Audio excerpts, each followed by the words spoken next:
Welcome to this week's edition of Flashback Friday, your opportunity to get some good review by listening to episodes from the past that Jason has handpicked to help you today in the present and propel you into the future. Enjoy.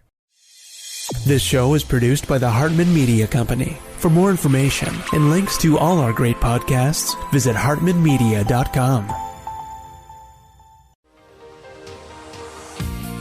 Welcome to the Creating Wealth Show with Jason Hartman. You're about to learn a new slant on investing, some exciting techniques, and fresh new approaches to the world's most historically proven asset class that will enable you to create more wealth and freedom than you ever thought possible. Jason is a genuine self-made multimillionaire who's actually been there and done it. He's a successful investor, lender, developer, and entrepreneur who's owned properties in 11 states, had hundreds of tenants, and been involved in thousands of real estate transactions. This program will help you follow in Jason's footsteps on the road to your financial independence day. You really can do it. And now, here's your host, Jason Hartman, with the complete solution for real estate investors. Welcome and thank you so much for joining me. This is episode 1070. This is your host, Jason Hartman.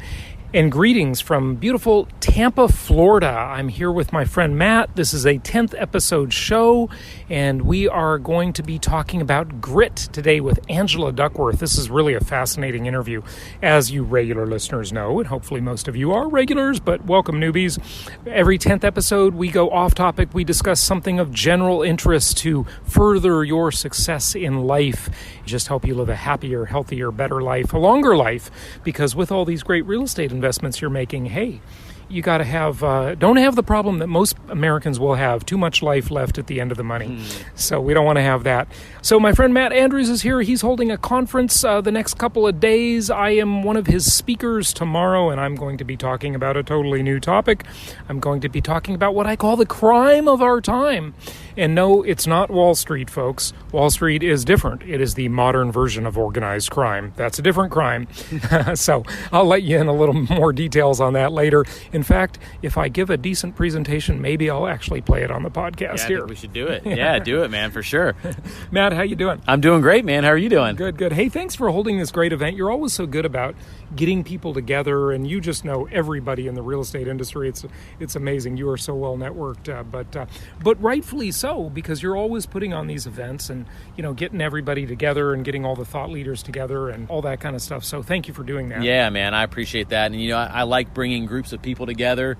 Good things happen just like you do. As you create friends through podcasts and through your network, the bigger your community gets, the more you can help people, the more we can help each other, and the more our businesses and our lives grow, right? It all expands. It's that abundance mentality. Absolutely, and you've man. Definitely got that. When you bring the right people together, too, and it's not just any people, you got to bring the right people together. So right people, I know yes. you and I both really focus a lot on bringing the right people together in our business. So thank you. I appreciate you saying that, man. Kick out the wrong people. That's right. Kick out the wrong ones. You got to cut some losses. Invite the right ones, kick out the wrong ones. That's sometimes it goes that way with your portfolio, too, investors. You all know that. Sometimes you got to cut your losses. You got to lose the stinkers, man. You have a bad apple in there occasionally, and it's just it's an alligator, definitely. Well, it's funny you say that, because we were talking real estate earlier, and I was just pruning some of my rental properties up in Michigan. I say pruning, getting rid of a couple of those stinkers, you know, and you look at this stuff and you think, okay, these are the two that are a drag, you know, on my portfolio up there. And so, yeah, that's been top of mind for me lately. You know, you have to constantly be looking to, you know, take that money, put it somewhere else, and get your collective numbers up. Keep the money where it's most active. Exactly. Don't let money get sleepy. Don't let it get lazy. If you had an employee who was lazy or sleepy, you'd get rid of them, hopefully, right? And it's like pruning, you have to. You got to prune your trees too, you know, on your properties, right? You got to prune them exactly for better growth and better results.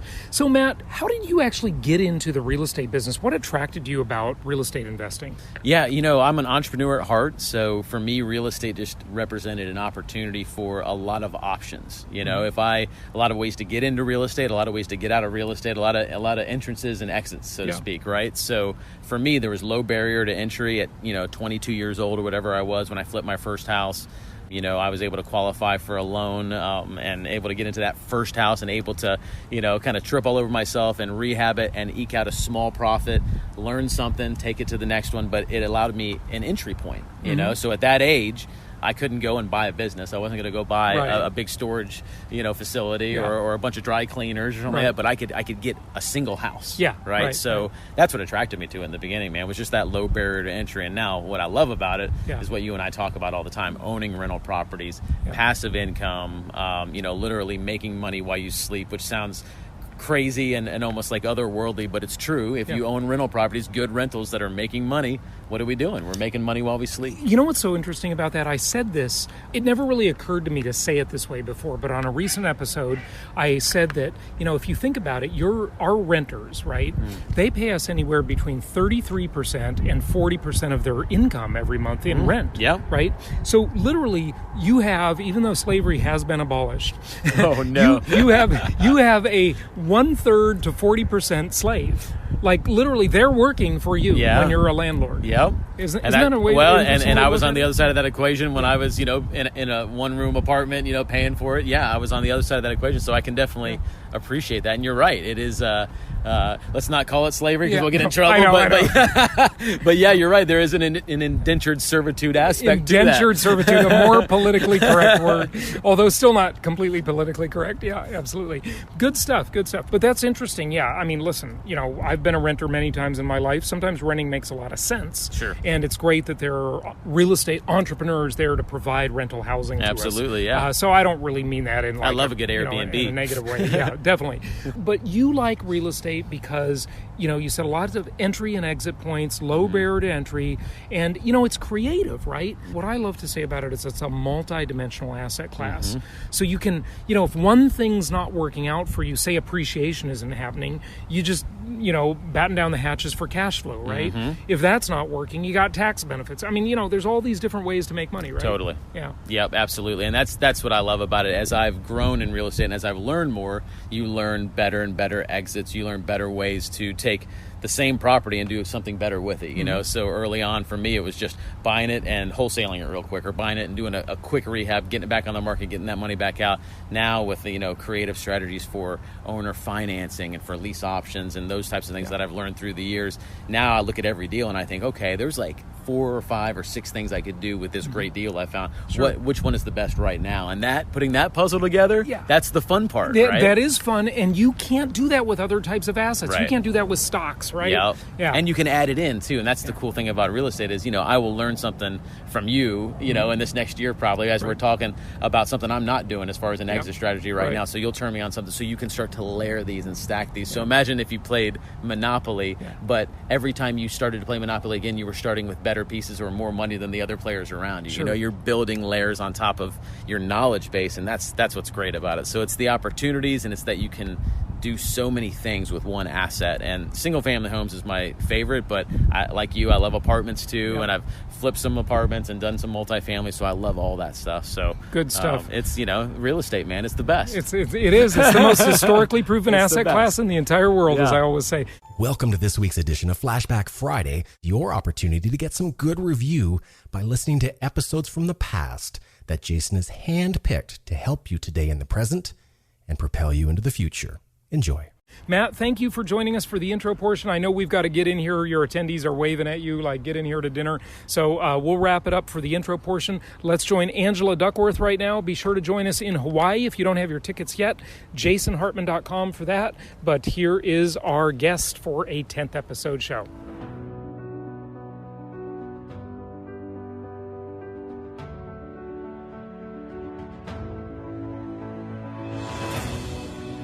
I'm Jason Hartman, and I'd like to invite you to our very first 2-day conference in beautiful Hawaii.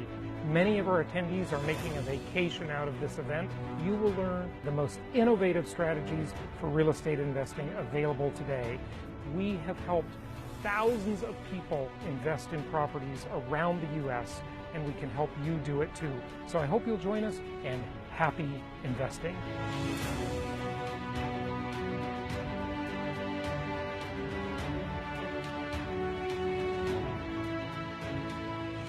It's my pleasure to welcome Angela Duckworth to the show. She is a Christopher H. Brown Distinguished Professor of Psychology at the University of Pennsylvania, founder and CEO of Character Lab, a nonprofit whose mission is to advance the science and practice of character development. She's a New York Times bestselling author of Grit, The Power of Passion and Perseverance. Angela, welcome. How are you? I'm fine. Thank you for having me. Yeah, it's good to have you on the show. So, when I think of character, I often wonder to my somewhat cynical and discouraged self if many people have it anymore. I tell you, it is, I don't know. I must be getting old because I'm starting to think of myself as kind of old-fashioned when it comes to things like integrity and keeping one's promises, and the world seems pretty transient nowadays. Am I wrong about that? Am I getting too cynical or nostalgic? I don't know. I will begin by just saying that I do think of grit and character a lot. I've got two girls of my own at home. And when I think about what I want them to grow up to be, they're teenagers now in high school. And I would hope that they end up being gritty, but also, all the other things that I think of when I think of character. I want them to be kind and honest and curious and open-minded and compassionate. The list goes on. Now, are we in a crisis of character in this moment in history? I will say that many people have said that we are, but it's also true that 1,000 years ago, 2,000 years ago, people were also lamenting the crisis of character of their generation. I agree. And, I'll tell you, that is the one thing about reading scripture that you tell that human nature hasn't changed much. Maybe the technology has changed, the world has changed, but human nature is pretty similar to the way it was 2,000 years ago, isn't it? I think that's exactly right. And, the challenges that face us, of course, technology introduces new ones, global politics. But with respect to grit, for example, I think grit is always going to be relevant because achievement doesn't come easier now than it ever did. And, doing anything that is worthwhile, I do think takes much more time and a lot more failure than many people are willing to invest. Yeah, absolutely. Okay, so look, character has more dimensions than I started off with. And I want to let you share, Angela, if you would, some of those dimensions with our audience. To me, when I think of the word character, it resonates, integrity, honesty, but it's a lot more than that, isn't it? Character, you could argue, is infinitely plural. In other words, we could just talk all night, all day, the next day, and again, and we'd not run out of things that we would say, oh yeah, let's add that to the list. But I do think there are three families of character strengths, and anybody can remember three. And that's one reason why I love that the data on character that I've collected on kids in particular falls this way. Grit is like self-control and optimism and growth mindset is a strength of will. It's a whole family of character strengths that enable you to get things done. And I think it is important, but not the most important dimension of character. Probably more important than strengths of will are strengths of heart. And they include, as you mentioned, integrity, but also gratitude, emotional intelligence, generosity, all the things that enable us to have healthy and harmonious relationships with other people. And then finally, there are strengths of mind, curiosity, creativity, intellectual humility. I think these are strengths that enable you to really be a free person, to think for yourself and to always be learning. So I think as a mother and as a scientist, strengths of will and strengths of heart and strengths of mind are the three things that, we should be thinking about when we think about how to help young people grow up. Good stuff. So character has a lot of dimensions. It's very pluralistic. Is it subject to the whim of fashion or judgment, or are there certain hard truths, absolute truths about character? I think of character as perennial. When you read ancient Greek philosophy or, whatever your religious tradition, if you have one, of course, some people don't, but, you read the scriptures of your tradition, you read novels. I mean, the constants are really what stand out to me. And the idea that across all human cultures and across all historical periods, people have cared about these strengths of heart, of mind, and will, to me say that, 1,000 years from now, we'll still want children to grow up to be people who are, exemplary in these three ways of being human.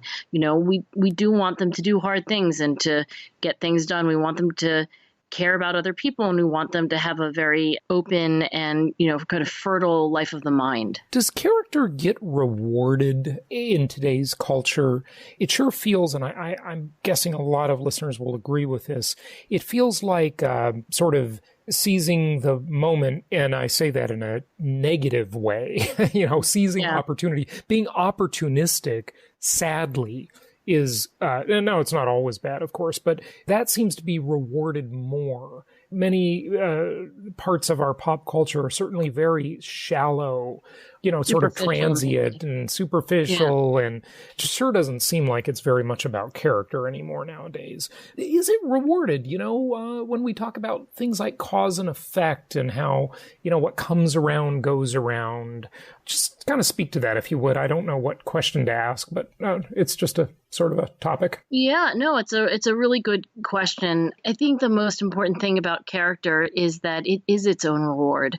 When you talk to, a little kid about being honest, you're not saying, hey, be honest. One day you'll get into Stanford. It's be honest. It's important to be honest, share your toys. It's important to share. It's important to be a generous person, even if you don't get an extra toy the next time around because somebody spotted you being generous. So I think in a way, I do agree, by the way, that the word character has somewhat gone out of fashion. We sometimes use it in conversation or in op-eds, but we don't talk about it as much, I think, as was talked about, say, 50 or 100 years ago, when really this emphasis on, your character and doing the right thing, even when it wasn't easy, would be part of even education, the stories kids would read in school. I hope it becomes a kind of at the tip of your tongue word, because when we use the word character, it's not to wag a finger at people and say, I'm holier than thou. It's just to say that, how you show up in the world and the choices that you make are things that you should take responsibility for. And you should always strive, I think, to be developing your character, whether you're 2, 22, or 82. Mm-hmm. I like how you say it's its own reward. And that's a great statement. It really is.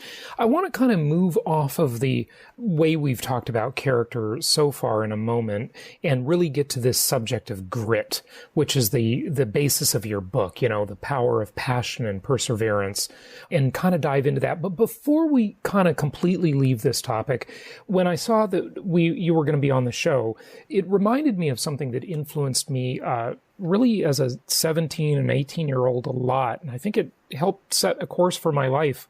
I originally heard this from Dr. Dennis Waitley, an old-fashioned motivational speaker. And he quoted in one of his books, Madam Shanghai Shek. Maybe you know what I'm going to say, but I'd just like to share this little piece and, maybe you can talk about it in the more modern context. And she said, if the past has taught us anything, it is that every cause brings its effect. Every action has a consequence. We Chinese have a saying, if a man plants melons, he will reap melons. If he sows beans, he will reap beans. And this is true of everyone's life.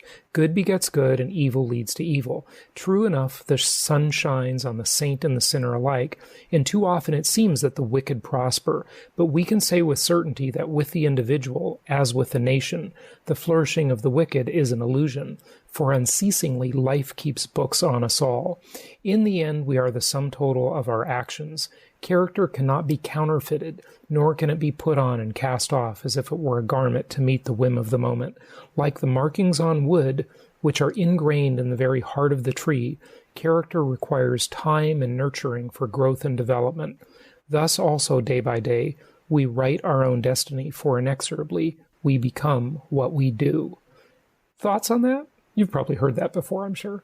beautiful. I've never heard that before. My grandfather was a general in the Kuomintang, and he may have heard it before, but we didn't overlap that much in lifespan. So thank you for sharing that with me. I think when you ask the question and about whether what comes around goes around, is character rewarded? And, then I reflect on that beautiful passage. I think one reason why the wicked don't prosper, it's not that, they're not going to get the signing bonus, they won't have the title next to their name. Well, maybe they will. But I think in the final reckoning of a life, you really can't escape the character that you work to develop and to have during your lifetime. I mean, if you did wrong and you were not a person to be proud of, that is the truth. And I think that's probably what she meant. I could only guess. And I think that's the way I try to, convey its importance to my own kids. And I was a teacher before I was a psychologist or a mother. And when you explain to a kid, why they shouldn't cheat on a test, it's hard to make the case based on the short-term rewards. I mean, yeah, it really is. Get 100. It's a very hard case to make because, we always have to make these decisions. And look, I mean, my primary business is working with investors. And the whole concept of investing is delaying gratification, right? And Yes. that's what really separates the children from the adults, if you will. And there are many children walking around in adult bodies, as we all know. So, I couldn't agree more. And it's all like one big marshmallow test, the famous psychological test where 4-year-olds have to wait for the experimenter to come back into the room so they can have 2 marshmallows instead of 1 right away. And, I've actually conducted that test with a, secret camera when you're watching the kids, wriggle and writhe. And in some ways, it's not just investing, but, all of character is a big exercise in delay of gratification, meaning that there is something you can do that's quicker, easier, or shortcut, in the sense that it makes you better off. Like right now, it's a big temptation, but being an honest person, giving things to people who need them, being gritty, working hard to learn, these are things that pay off in ways that aren't always immediately obvious, but I think are so very important. Absolutely, absolutely. So, Angela, let's kind of talk about grit, because I think that's a pretty good segue to the subject of grit. Now, first of all, can you define grit? What does that mean, really? Grit, to me, is a combination of perseverance and passion for a meaningful long-term goal. It is working incredibly hard toward that goal, but not because you have to in the sense that someone else is asking you to, but because you want to, because it's something that you love. Yeah, okay, good. So how does one develop that? I think the development of grit begins early on with kids who have role models of people in their lives, and some lucky kids have these role models in their own home, their parents who come home from work and talk about what went well, what didn't go well, but clearly have a passion for what they do, and they have bad days, they have good days, and they get back up again. I think that's the very beginning of learning grit. I think for many of us, we have a teacher in our life who really put us on the right path, maybe a coach if we play a sport as a kid. I think these influences, collectively shape our own capacity to work at things and to constantly, get up again after setbacks. And sometimes, the setbacks are the dramatic, kind of the movie moments of a long career. But there's also just those long stretches where, you're putting in effort and maybe things aren't going terribly, but they're not going as well as you'd like either. So I think over the course of our life, we learn a lot. We learn a lot from other people. Yeah, absolutely. Okay, so you talk about showing up and being distracted by talent, how effort counts twice. Take us through some of that. Talent, when I use the word, is the rate at which you get better at something when you try. Some kids, some grown-ups, they try something and they get so much better, so much faster than others. And I think we can look at those people and fairly say they have talent. The thing is about talent is that it can be a distraction. It can become an excuse. Oh, I didn't do well in my first soccer game. I don't have the gift that this other kid had, so I'll never be as good. And that's an excuse for me to kind of, slack off a little bit. It turns out that, yes, some people are better at things than you are. Maybe they get better faster than you are. But there's an enormous role for effort, sustained effort over time. And I hope that our culture-wide obsession with talent and being a natural and being gifted doesn't overshadow the importance of grit in long-term achievement. Okay, so here's a concept. I want to see if you agree with this. I have a feeling you will, Angela. But I think, well, let me kind of tee this up this way, okay? So when I really used to train entrepreneurs and salespeople on marketing especially, they would always come and say, what's the best idea? What's the most unique thing, you can do that you can send out to your list or whatever, right? Everybody's looking for the magic pill, right? And I would basically say, look, if you want to be different, if you want to stand out above your competition, if you want to be different, be consistent. Because that's really different. Most people are into the marketing idea of the week, the marketing idea du jour, and really consistency just wins the day, And so I would argue that grit is a talent. Forget about that prima donna who's a natural, right? How about the person who's just gritty? Who just shows up every day and works really hard and just keeps their nose to the grindstone. And, I think it was like the actor Will Smith, maybe. I might be attributing that wrong, but he do you know what I'm going to say? He says, look, I know there's a lot of people smarter than me, better looking than me, but I'll just outwork you. 100%. You're exactly right. I actually have pictures of Will Smith in my office just to remind me of his poetic, he gets almost philosophical when he starts talking about how he's become who he's become. And I love what you just said. Consistency sounds like the least sexy thing there could be, right? And I have a sociologist friend who calls it the mundanity of excellence. And when you really look under the hood of a great ballet performance, a novel that you can't put down, there is consistency and consistency and consistency. There's this, slogging away. Will Smith would call it beating on your craft. And he says that, one of the biggest mistakes people make is they confuse skill and talent. Talent may be something, he says, that you're gifted with, but that doesn't mean that you're going to be skilled, because skill is hours and hours of beating on that craft. So yeah, if there is some way that we could communicate this that would make it as exotic or fun for entrepreneurs to embrace, I would. But really, it's not. It's not a glamorous thing to wake up at whatever hour and go at it again and again and again. Yeah. But that is a talent.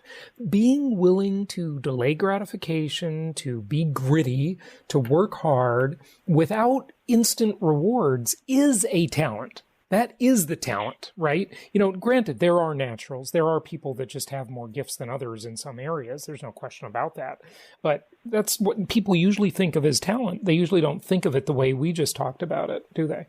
Well, the word talent is a beautiful word. It's a word that, when we hear it, our ears perk up.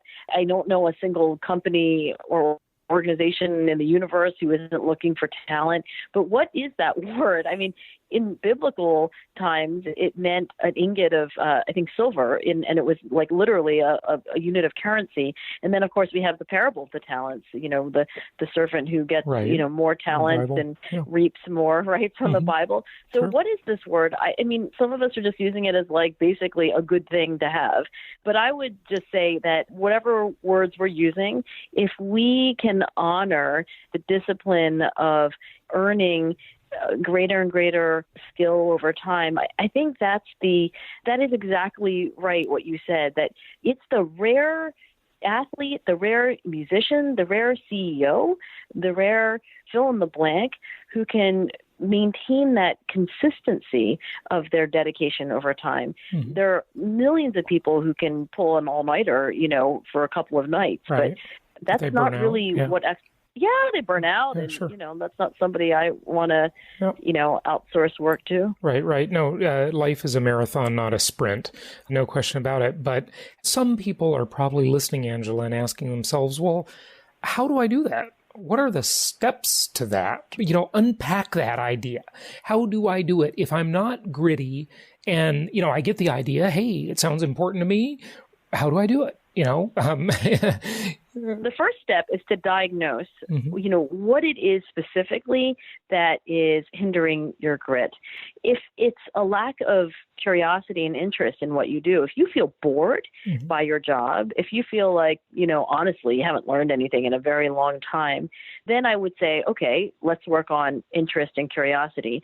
For some people, it's going to mean switching careers because they're just not intrigued intrinsically by what they're doing. But for many of us, it's a shift in our mindset to say, you know what, this job, whatever it is that I do, there's no reason I can't constantly be learning. There's no reason that I can't be listening to podcasts that would help me get better, read books, that have me go to conferences, organize a happy hour for people who do what I do.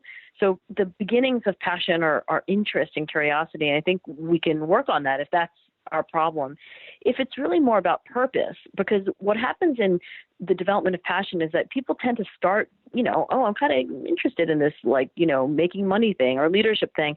But at some point, if you don't find it also purposeful, meaningful, and usually that means connected to other people, why am I doing this? In the short time I have on the planet, what's the significance of it? Then you'll also not feel passion. And I would say that we can likewise do things to kind of rekindle purpose if we've felt like we've lost it. One of the things I love when companies do is they simply ask customers to write notes of any kind of comment, but including gratitude to people who've helped them. And of course, sometimes those notes can be, I wish you had done this, but so often it's, hey, I really appreciated it when you did that. And that can really help keep the purpose front and center and not be overlooked.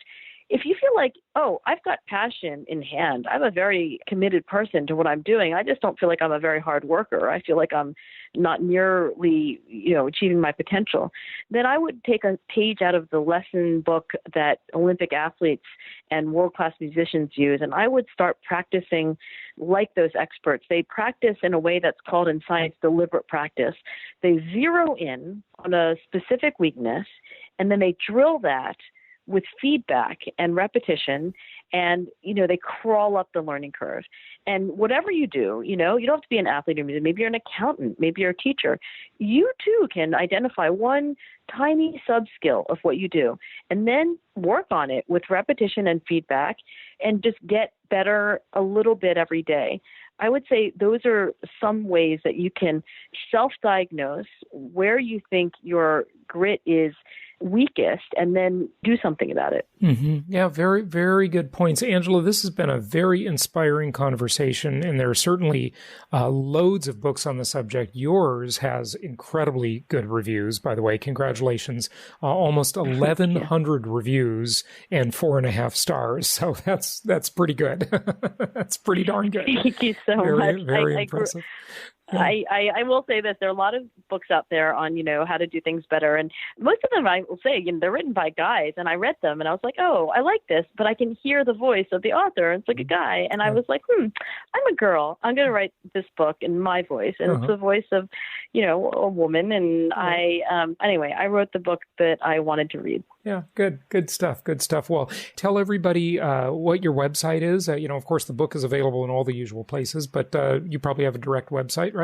I have a website that I would like people to visit because it's nonprofit and everything on it is completely free, and it's characterlab.org.